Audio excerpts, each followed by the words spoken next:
Well, Governor, thank you so much for taking time for us. We appreciate it. Absolutely. Good to be with you. So you've spent so much time on the ground here in Iowa and in New Hampshire campaigning over the last few months. What do you need to do differently to increase your polling numbers?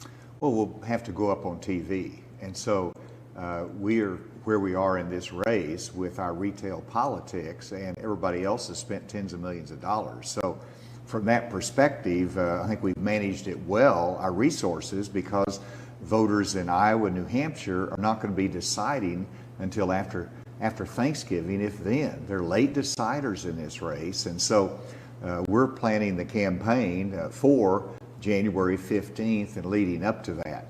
But that is important to be able to combine your retail politics and message that you have with some positive media ads, which will distinguish yourself because everybody else is just slinging mud at each other right now. And on the point of deciding around Thanksgiving or starting to think about it then, you told me back in late September that if you weren't at 4% in the polls by Thanksgiving, you would think about reevaluating your campaign. Is it time to start that reevaluation? Well, a candidate evaluates the race every day. And since in the last month, just think about how the world has changed with Hamas killing so many Israelis and invading in an atrocious way that country. And now we're at war in the Middle East. There's more regional conflict. And so I evaluate the race that there's a greater need for me to be in this race for president now than even 30 days ago. My voice is critically important. We need to have adults in leadership that's deciding the big issues for our future. And we have to show strength as we do that. We have to have continued support of Israel. We have to make sure that we're not acquiescing to Iran and their domination of the terrorist cycle in that part of the world. My leadership is needed, and that's how I evaluate the race, and that's why we're all over the place in Iowa, and we've been in New Hampshire in the same way. And you brought up Israel. You said the humanitarian side of the Israel-Hamas war cannot be ignored. Do you think that the Biden administration is putting enough pressure on the Israeli government to minimize civilian casualties? And as the commander-in-chief, would you advise Benjamin Netanyahu, how would you advise him to rescue more hostages? Well, this administration has put too much pressure on Israel in terms of a ceasefire, in terms of slowing down their efforts to destroy Hamas. And so that would be my criticism.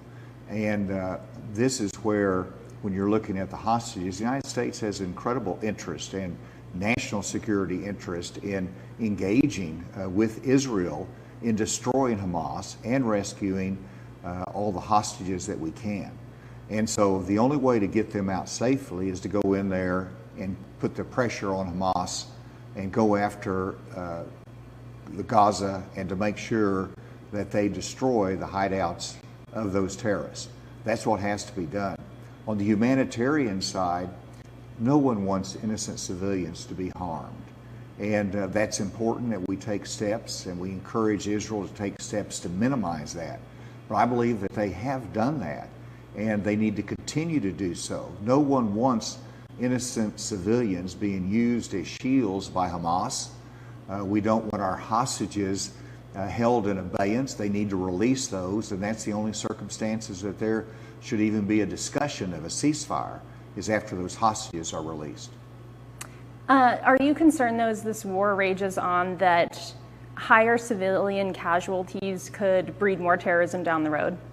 It is a concern. And you also are concerned about the United States and how the terrorist, whether it's a sole actor here, motivated by what's happening in the Middle East, takes action on their own and harms people and commits a terrorist act. That's what I had to deal with after 9/11 in trying to protect the United States from another terrorist attack on our soil. And so we have to watch out, but we can't be intimidated. We can't stop supporting the fight against terrorism abroad that destroys American lives there because we're worried about what will happen here. We have to simply, just like we did with ISIS, we have to destroy Hamas.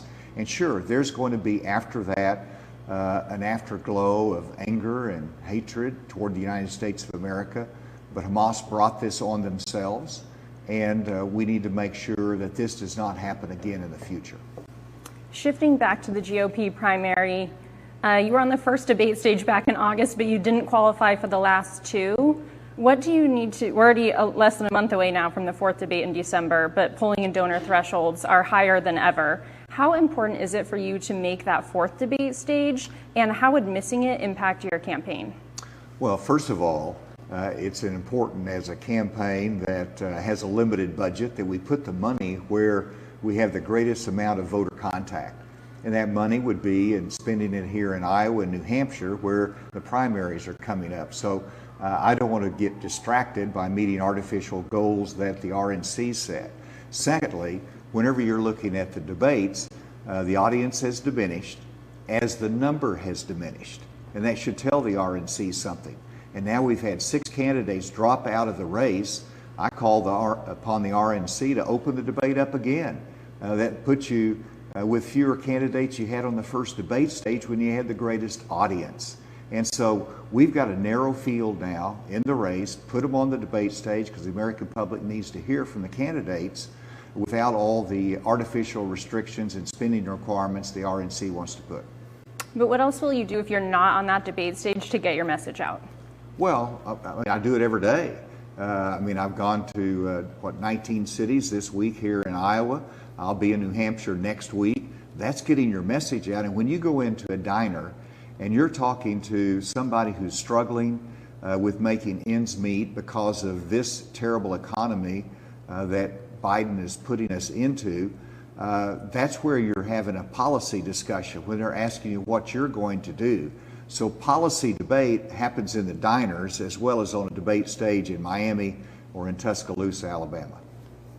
And if another GOP candidate is going to stop Trump's lead, they need to consolidate the anti-Trump vote. Have you felt any pressure since former Vice President Mike Pence and Senator Tim Scott dropped out to consider suspending your own campaign and endorsing another candidate who's polling higher? Well, they all want to talk about, how you consolidate the field. Well, guess what has happened? It has consolidated, and there's going to be many fewer on the ballot here in Iowa at the caucuses versus where they were in 2016 and in previous races. And so, no, I think Iowa ought to have the breadth of experience that they can choose from in terms of the candidates. And what I hear from Iowans is that they do not want someone with my breadth of experience, my vision for America's strength and future, not to be on that ballot. And so I'm encouraged more than ever before to make sure that we have these choices. Now, the argument is that somehow if we consolidate, that's going to make it tougher on Trump. In Iowa, Trump is down to 43% of the vote. That means 57% is looking for alternatives. They're going to have the opportunity to choose. No one thinks that this field should be consolidated before Super Tuesday. They ought to let the first 4 states vote, and let's see, where the strength is then. And there's certainly adequate time to make sure that we have the organized opposition to a Donald Trump presidency. If consolidating around one anti-Trump candidate is not the way to go, how else do Republicans stop Trump from running away with the nomination? Let's take Massachusetts. Massachusetts, I intend to be on the ballot there. And if Trump gets 50% of the Republican vote in Massachusetts, then he gets all of the delegates. What's the better chance of keeping Trump under 50%? I think it would be that there's multiple candidates that can draw opposition to Trump to keep him under 50%. I think my added voice there in Massachusetts is important to keep Trump under 50% to make sure that he doesn't get all of those delegates. And so you can argue the case just as well that now that we've consolidated down to a half a dozen candidates, then their voices are very important in making sure that there is significant alternatives to Donald Trump.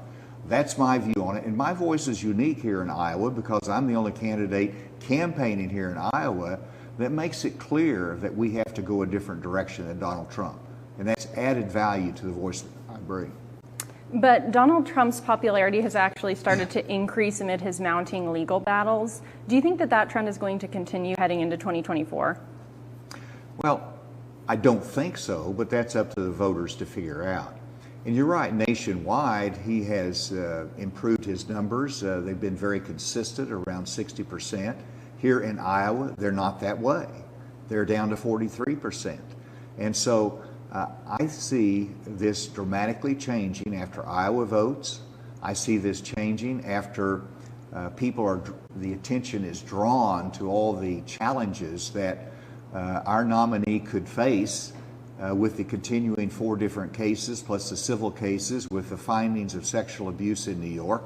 These are extraordinary findings that have already been made that should tank anyone's candidacy. And I think over time, it will be a problem for Donald Trump to continue with those high numbers. The reality so far, though, is his popularity is increasing and his position in the GOP horse races as well. And he's only increased since you've gotten into this race. Do you think that the anti-Trump forces have already lost? I don't think so. And I don't believe that should happen. And so you got 2 choices now. You concede the point that Trump continues to be strong at 50 to 60% of the vote nationwide. And therefore, let's all just fold our tent and go home and crown him the victory. I'm not going to do that, because I don't believe that is good for our country. And that's why I'm in this race, is because the country is at risk. Our nation is at risk from the economic lapses that we have here, from our national security issues. Who can lead us into the future?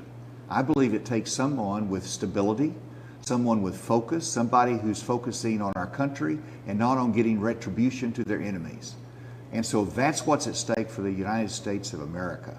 And I'm not folding my tent. Shifting gears a little bit, last week voters signaled support for the right to an abortion. Ohio voters approved a ballot measure that enshrined abortion rights in the state's constitution. Democrats in Virginia also successfully campaigned on abortion. How do Republicans need to change their messaging on abortion to avoid more losses in 2024? We need to focus on how we have not come to a consensus in our country on this. And we need to make sure that the states continue to be able to resolve this issue at their level. Every state is going to make a different decision on abortion based upon the values of that state. And that's American democracy at work. But Republicans need to express this in more compassionate terms, because these are problem pregnancies, and that's why the woman is considering different options. And so what are we putting into maternal health care? What resources are we putting into making sure that there's adequate adoption services that are available and support for these challenges that women face? And that's what I tried to do in Arkansas. And we've got to talk about this in not just in terms of what your view is, but also in terms of compassion for these difficult circumstances that women find themselves in. And so that's how we need to express it. And we can't shy away from our convictions, but we need to make sure that we look for good solutions and the support that's needed. I hear you on the compassionate dialogue, but does that sort of put Republicans on the defense? Well, no, I don't think you are. Now, we're running on the economy. The economy is the #1 issue in 2024 because that impacts every American. That worries every mom that's out there, everyone that's trying to work 2 jobs to make ends meet. It's the economy. And we focus on that, but you can't shy away from issues that are raised by the media or by the Democrats or by concerned citizens. And so, sure, you address this, but you have to do, 1, state your conviction, state the flexibility that the states have in this, and thirdly, express the concern that we need to look for solutions that are longer term to protect life and to sustain life. And you mentioned abortion in Arkansas a couple minutes ago. You signed a trigger law in Arkansas back in 2019 that bans abortion except to save the life of the mother. Knowing what you know now, post-Roe, do you think that that was a mistake? Well, I said it was a mistake at the time in terms of not having the additional exceptions of rape and incest added to it. there's broad national consensus on those three exceptions: the life of the mother, and in cases of rape and incest.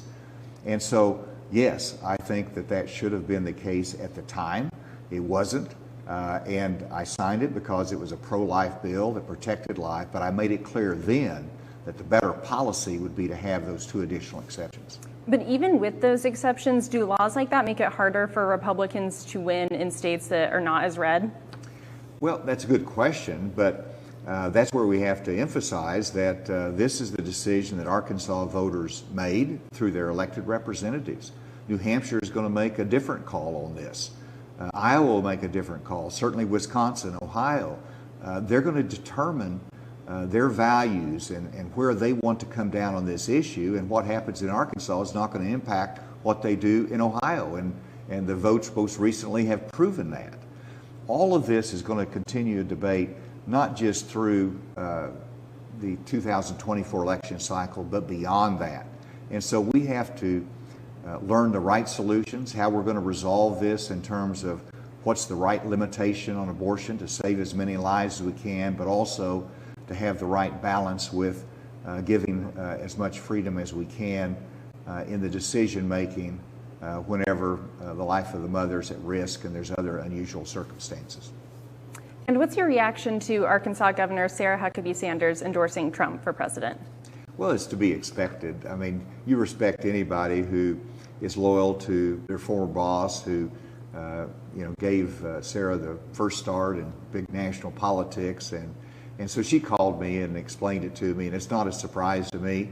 That doesn't change my position in the race that I've filed in Arkansas. I'm campaigning hard across the country. So that's not a surprise, and I respect anybody who makes those decisions. And, there's a lot of congressional support, and part of it is they worry about the consequences and retribution if they don't do that.